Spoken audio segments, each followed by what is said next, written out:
Salut les petits loups. Et voilà une petite vidéo un peu avant l'hiver. Ça fait un moment que je n'en avais plus fait. Et là j'avais envie de vous parler aujourd'hui. Vous montrer un petit peu ce que j'ai fait, l'avancement au niveau des travaux. Vous pouvez voir que j'avais préparé un petit peu ici le terrain. J'avais raplani. Les poules m'ont fait un excellent terrassement ici et là-bas derrière. Elles m'ont tout réaplani et tout remis en ordre. Les poules terrassent beaucoup mieux que moi. Alors je vais vous montrer aussi l'avancement puisque j'ai commencé à plafonner mes murs. Ici. On va peut-être essayer autrement pour qu'on voit mieux. Je referme la porte. Voilà, on verra mieux comme ça. Donc vous voyez ici, j'ai plafonné tout ceci. Tout ceci a été plafonné. Mon évier a été plafonné. Tout. Et maintenant, je suis content parce que ça a quand même bien avancé. C'était quand même un gros chantier. Et voilà, ça commence à ressembler à quelque chose. Et bon, il me reste encore du travail évidemment, mais ça avance petit à petit. Moi, je trouve ça assez joli. Voilà, c'est surtout dans le thème. C'est surtout ça, le thème de la maison de Hobbit. C'est ça que... Avec mon petit gnome là, toujours. Et... Donc je recule pour que vous puissiez voir. Donc vous voyez, donc ici, j'ai fait... On va recommencer par là. Hein. Donc j'ai fait tout ceci. Voilà. Voilà. Tout ça est fait. Tout ça est fait. Jusque là, jusqu'à la fenêtre. Donc jusqu'à la fenêtre ici. Il me restera encore ceci à faire. Hop, jusque là. Refermer ici. Et là. Donc il me reste encore pas mal de travail. Ici, ce que je vais faire, c'est une alcôve que j'avais faite et je m'étais dit, tiens, il faudrait peut-être une pièce ou je sais pas ce que je voulais faire là-bas. Ou un frigo pour entreposer la nourriture, etc. Donc ça, parce que c'est un endroit qui est très très frais. Puis je me suis dit non. En été, ce que je vais pouvoir faire, je vais refermer ici, vraiment juste ici devant, hein, je parle. Laisser cette pièce-là derrière vide. Juste fermer ici devant et mettre des ventilateurs, 2 ventilateurs qui seront raccordés sur des panneaux solaires. Et comme c'est frais, ça ne dépasse jamais les 20 degrés ici à l'intérieur, pour l'été, j'enclencherai les ventilateurs et ça me servira de climatisation avec de l'air qui soufflera à 20 degrés même s'il fait 40 degrés dehors. Donc voilà, donc ce sera une climatisation naturelle avec des ventilateurs sur panneaux solaires. Ça c'est mon projet pour le printemps l'année prochaine. Vous voyez, donc ici, bon, c'est encore un petit peu en chantier, hein, mais enfin, vous voyez que c'est fait jusque là. Et mon petit paradis, je remets la porte à sa place. Voilà. Ma petite douche qui est là. Oui, ma chérie. Et donc, vous voyez, il y a plu un petit peu une nuit. Donc, ça m'a permis de revoir un petit peu d'eau, mais pas encore des masses. Mais enfin, j'ai pu remplir toutes mes cuves de réserve d'eau. Ici, je ne sais pas si vous vous souvenez, à la dernière vidéo, elle était vraiment tout en bas, l'eau. Maintenant, ici, il y a déjà un peu plus. Donc, voilà. Voilà. Je vous montre un petit peu le tout, mon petit paradis. Vous voyez les poules ici, elles m'ont fait tout le terrassement. Elles m'ont tout aplani. Il y avait une butte ici, mais elles m'ont tout mis à plat. Les poules, c'est d'excellents terrassiers. Terrassières, enfin, on peut le mettre au féminin. Ici, on m'a donné des palettes. Comme ça, moi j'ai toujours besoin de palettes et de bois hein, pour faire mes constructions. Et dans l'arbre qui était tombé dans l'autre partie du terrain, là au-dessus, dans la grande prairie, j'ai commencé à débiter et couper des piquets en 1,30 m pour pouvoir remplacer mes piquets, hein, parce que ça pourrit au bout d'un temps, hein, donc je suis obligé de les remplacer. Alors j'ai été chercher de la paille, enfin pas de la paille, du fouet pour mes boucs. Donc, voilà, j'ai ma réserve de fouet pour les boucs pour l'hiver. Ici, j'ai commencé tout doucement à ranger. Voilà, ici c'était une montagne de bazar avec mes outils un peu partout, donc j'ai tout rangé, etc. Ici, les sacs que vous voyez, ça c'est quelque chose qui est génial parce que c'est les fiottes de poule de quand je nettoie mes poulaillers. Donc c'est fiottes de poule avec de la cendre et des copeaux. Donc là c'est vraiment bon. Mais si je fais cette vidéo, en fait, c'est pour vous montrer un petit peu ce petit paradis dans lequel je vis avec tous mes petits animaux. Et ben, tout le travail que j'ai effectué ces 10 dernières années, ça va être pour rien. Pour rien du tout. Parce que, je sais pas si vous avez entendu parler de l'autoroute A69 qui sont en train de construire, oui, ici, dans le Tarn, donc qui va relier Castres à Toulouse, qui ne va bénéficier que à quelques grosses entreprises comme Fabre, etc., donc des gens hyper riches, etc., qui va leur permettre de gagner 15 minutes de trajet par rapport à la nationale. Et pour ces 15 minutes-là, il y a 450 hectares qui vont être donc de nature et d'écosystèmes qui vont être complètement ravagés, juste pour que ces riches puissent gagner 15 minutes de trajet. Donc vous voyez un petit peu le bazar. Mais ça c'est rien. Ça c'est rien du tout. Parce que pour construire cette putain d'autoroute, excusez-moi du mot, mais c'est vraiment une putain d'autoroute qui ne sert strictement à rien du tout. Parce qu'en plus elle va être payante à 17 € pour le trajet aller-retour. Donc ça va être une des autoroutes les plus chères de France.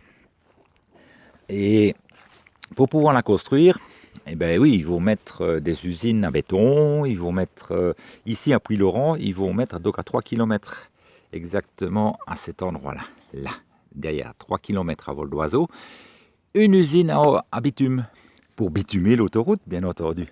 Et une usine à bitume, c'est des hydrocarbures, avec des odeurs nauséabondes, la pollution qui va tomber sur tous les légumes que vous allez pouvoir planter, sur les animaux, ce sont des vecteurs de cancer, vous voyez, toutes ces bonnes choses qu'on trouve dans le bitume, vous voyez, eh bien, ils vont me le mettre ici à 3 km à vol d'oiseau. Et là, donc c'est ici, comme je vous ai montré, là, c'est directement dans le courant du vent d'automne. Donc, c'est-à-dire que l'usine qui est là, le vent d'automne vient de là et souffle vers moi. Direct. Vous voyez ? Donc tout ce que j'ai fait ici ne va servir à rien. Le bon air que je respirais, c'est terminé. Les animaux, ils vont attraper des maladies, ça va être terminé. Les œufs que je vais manger, ça va être terminé. Les légumes que je plante, tout ça va être terminé. Et je ne parle que de moi.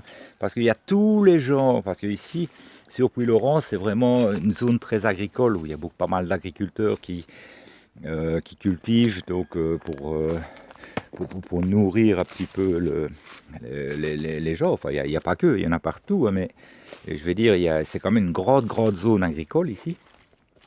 Et il faut tout ravager. Toute la région va être ravagée par leur petite autoroute qu'ils vont faire, qui va faire, je crois que c'est une 50aine de kilomètres, qu'elle va faire l'autoroute. Tout ça pour que quelques riches puissent gagner 15 minutes. C'est merveilleux, non ? Franchement, c'est vraiment excellent. Et quand j'entends ça, moi ça me fout les boules. C'est 10 ans de ma vie pour protéger la nature autant que je peux. Évidemment, je ne dis pas que je suis 100% écologiste, c'est pas vrai. Je pollue aussi, j'ai un tracteur, j'ai la camionnette qui consomme du gasoil, même si je fais un plein de tracteur l'année et un plein de camionnette l'année. Je ne peux pas dire que je pollue énormément, mais bon, je pollue quand même un petit peu. Tout ça va être pour rien en fait. J'ai fait tout ça pour rien. Juste pour attraper le cancer, parce que quelques riches ont envie de gagner 15 petites minutes sur leur temps.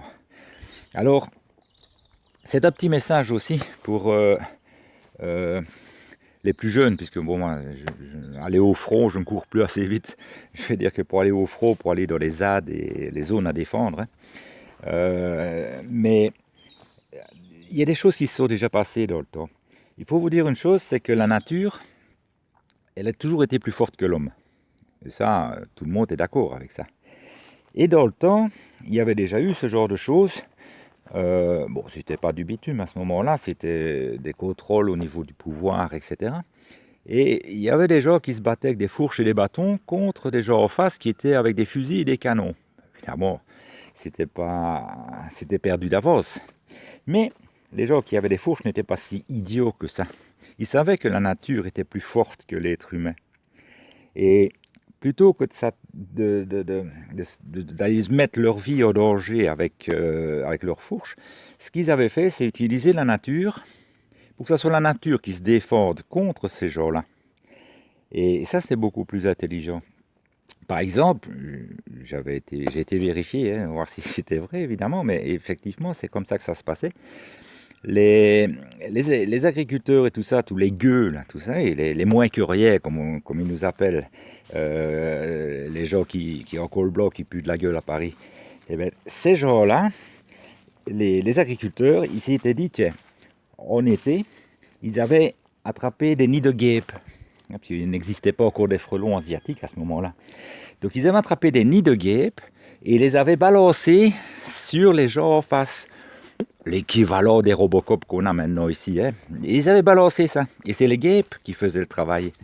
Alors si on a des guêpes et des frelons asiatiques qu'on jette dessus, mais ma foi, c'est la nature qui se défend. Ce n'est pas nous qui attaquons les flics. Vous comprenez? Mais par contre, ça, c'est quelque chose qui est bien. Parce que les guêpes, les flics, ils pourraient savoir faire contre. Rien du tout. Et puis il y a aussi autre chose, parce que je parle juste de guêpes, mais il y a d'autres moyens que la nature vous donne pour pouvoir vous défendre contre ces gens-là qui veulent vous casser, parce que ces gens-là sont dressés, et j'emploie bien le mot dressés, comme des animaux, pour nous détruire, pour nous tabasser. Ils ne veulent même pas discuter, rien du tout. Non, ils sont là uniquement pour vous tabasser. C'est-à-dire comme un chien qu'on a dressé pour attaquer les gens. Et bien ces Robocop, ils sont dressés pour attaquer les gens. Alors, si vous voulez vous défendre, les gueux que nous sommes, si nous voulons nous défendre, il faut utiliser la nature. Et contre la nature, je vous le dis, aucun être humain ne pourra résister. Donc, à bon entendeur, réfléchissez, mettez pas vos vies en danger, aidez la nature à se défendre elle-même. C'est un moyen beaucoup plus efficace contre les autoroutes. Ici, je vous ai donné que l'exemple qui s'est produit dans l'histoire, avec les guêpes, mais il y en a beaucoup d'autres. Réfléchissez un petit peu, faites travailler au cerveau. Moi, j'ai au moins une dizaine de manières très radicales de pouvoir freiner tous ces chiens de garde de Paris. Je ne peux pas vous les dire, malheureusement, parce que sinon, je risque d'être condamné pour l'apologie du terrorisme, alors que je ne suis pas du tout un terroriste, puisque vous voyez comment je vis depuis 10 ans. Je reste chez moi, j'ai 60 ans, je ne me bats contre personne. La discussion avec eux a essayé d'être faite. C'est impossible de discuter avec un mur. Impossible, franchement. Vous avez plus de chances d'avoir une réponse d'un arbre que d'avoir une réponse d'un flic. Ou de dirigeants en col blanc qui puent de la gueule. Ces gens-là, ils nous appellent des éco-terroristes. Très joli mot. On pourrait les appeler eux des urbano-terroristes. Ce serait pas mal non plus. Ça justifierait au moins le combat. Allez, j'avais ça sur le cœur, je voulais vous le dire. Donc c'est l'autoroute A69, ceux qui sont en Belgique ou à l'étranger, qui ne savent pas de quoi je parle, eh ben, ils peuvent aller voir sur YouTube. Il y a beaucoup de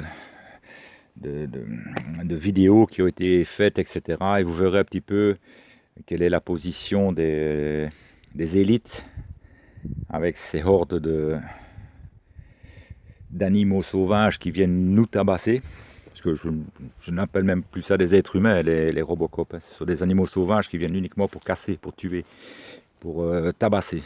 Donc voilà, allez, avec ce petit espoir quand même que la nature remettra les pendules à l'heure avant qu'ils ne construisent et qui détruisent, parce que c'est même pas de la construction, c'est de la destruction, comme il y a eu avec les méga bassines, un truc enfin qui est un non-sens total, quoi. Enfin, ils partent, je sais pas dans quel monde on vit, vraiment je sais pas dans quel monde on vit.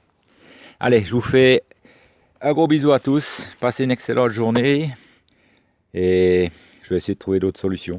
Allez, salut les gars.